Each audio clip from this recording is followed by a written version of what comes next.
Hey, Frank M, Ahearn, privacy expert and blackmail negotiator. I'm going to talk about, the structure of blackmail, the strategy of blackmail, and, the dilemmas blackmailers actually face when they, try to extort money out of an individual. For the most part, the structure of blackmail is always the same. Someone has something against you or on you, and if you don't pay them, they're going to expose you. 99% of the cases, most blackmailers don't really know how to blackmail. They just go on the idea that they have this embarrassing or this damaging information on you and you're going to pay them. Where the problem lies with the blackmailer is when you don't adhere to their demands. So your blackmailer says, listen, pay me $5,000 by Friday or I'm going to release this information. The trick is to, manipulate and stall them, because stalling is really key to blackmail. And it's like, look, I don't have that cash right now. I need a little bit of time. And no, you better pay. If you don't pay now, I'm going to destroy you. And look, I really need time. I can't get access to it. My friend will lend me money on Monday. In most cases, the blackmail is going to say, okay, because they want that payday. Come Monday, when the same thing occurs, you put them in this kind of like stalemate catch-22 position, because they have a choice. They could either wait again or expose you.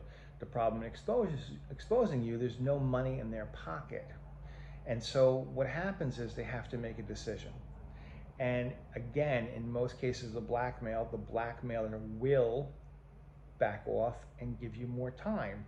See, they only have two choices. They only have the choice of either exposing you and waiting. And neither one of them works in their interest.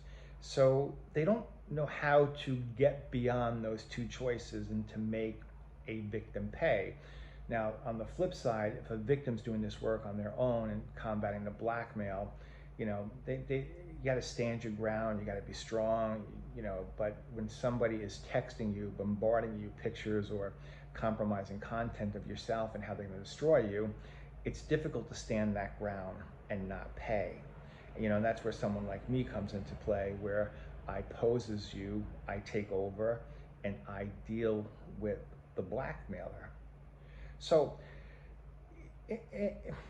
in essence, blackmail is always a stalemate from the get-go, because the one who makes the first move is ultimately going to lose. Okay, it's more like a game of chicken. Two cars are heading at each other.